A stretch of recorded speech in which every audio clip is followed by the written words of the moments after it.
Bop, about the tabletop super show. Bop, about the tabletop super show. I'm Stevie Ray. Welcome to the Tabletop Super Show. Today, we're going to be talking about paint bottles and something I do to them specifically so that I can paint on the fly. Now, sometimes you want to plan your models out, decide what your color scheme is going to be in advance, and sometimes you just want to be able to grab bottles and a model and start throwing some paint on it. So I'm going to talk a little bit about bottles and why I do this specific thing. So here we got 3 different brands of bottles.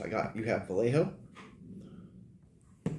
MSP Reaper, and Army Painter. These are all different brands of paint, but they all have something in common with their dropper bottles.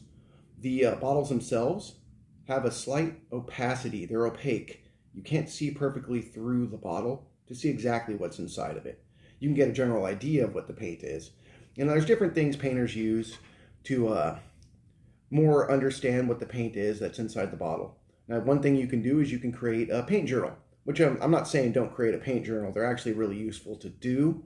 But this is something that you can do quick for when you're painting on the fly.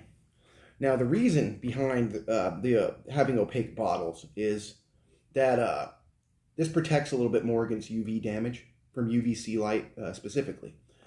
So it's a trade-off. There's things people do like putting their bottles backwards into a rack. Some people even tear the labels off their bottles. Please don't tear the labels off your bottles. If you are in the middle of a project and have torn all the labels off your bottles and need to reorder a paint, well, good luck. So this is what I do with the bottles. When I get a new bottle like this Vallejo flat green, just shake it up. And you see how on the top of most of these bottles there's a white cap? Well, here, check it out. Take and just bam, add a little bit of paint to the top of that.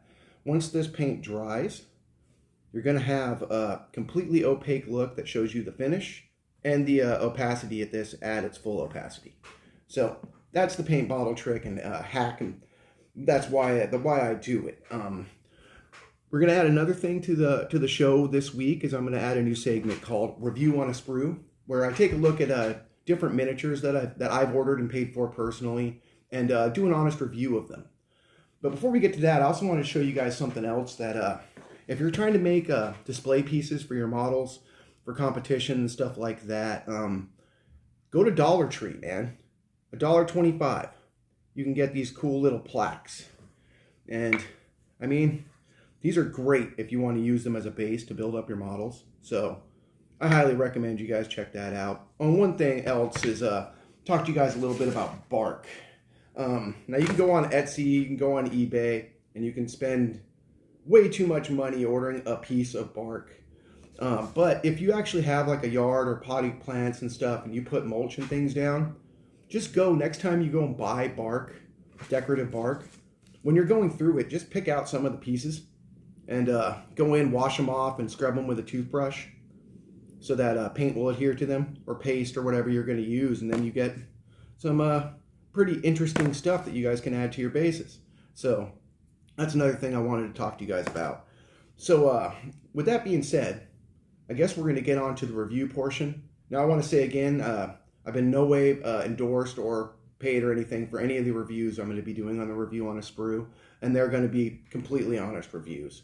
So, hey, let's get to that. Hey guys, so now we're to the part of the show that I like to call Review on a Sprue. And today, we're going to be taking a look at some different miniatures that I just purchased on closeout from Black Site Miniatures. I purchased these guys' miniatures before, and they always have really good quality and have some really quirky miniatures, like these ex-presidents miniatures and these Soviet strike miniatures, which are like Soviet leaders carrying like RPGs and weapons and stuff. So let's take a look at some of these and give you guys an idea of some of the quirky miniatures that this company produces. So we're going to start with the Soviet strike. So let's take a look at these guys, huh?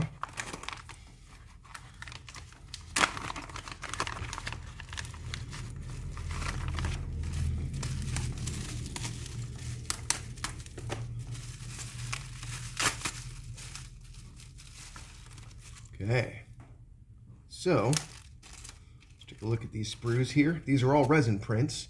They're all pretty darn neat too. They have a lot. They're very well cast. or printed. We got Fidel Castro, Lenin, Stalin, and looks like Mikhail Gorbachev. Take a look at the back here. Yeah, pretty darn cool minis. So let's take a look at one of the other ones that I picked up. Now, I'd like to remind you guys that these are we're on closeout, which means that these specific minis you're not going to be able to get, but they have lots of other really quirky miniatures for some of the games that they produce. And they also produce some really cool MDF terrain, including something that they're just launched called the Northwood Mall, which looks like a really cool terrain set if you're interested in checking it out. So this is check out the package. I mean, there's just the package for this is pretty cool. Let's take a look at the ex-presidents. There should be Reagan, LBJ, Nixon, and JFK. Let's take a look at these guys. Oh man, look how smooth their printing is. They really do produce some quality miniatures.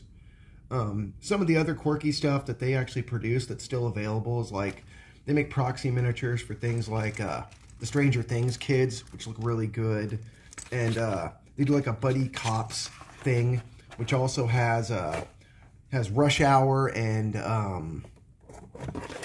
Lethal Weapon. It's pretty neat stuff. Well, let's take a look at another one of these that I picked up, the Zaibatsu Workers. Now, I originally purchased some of these for my wife back in December to be used with an upcoming Expanse RPG game.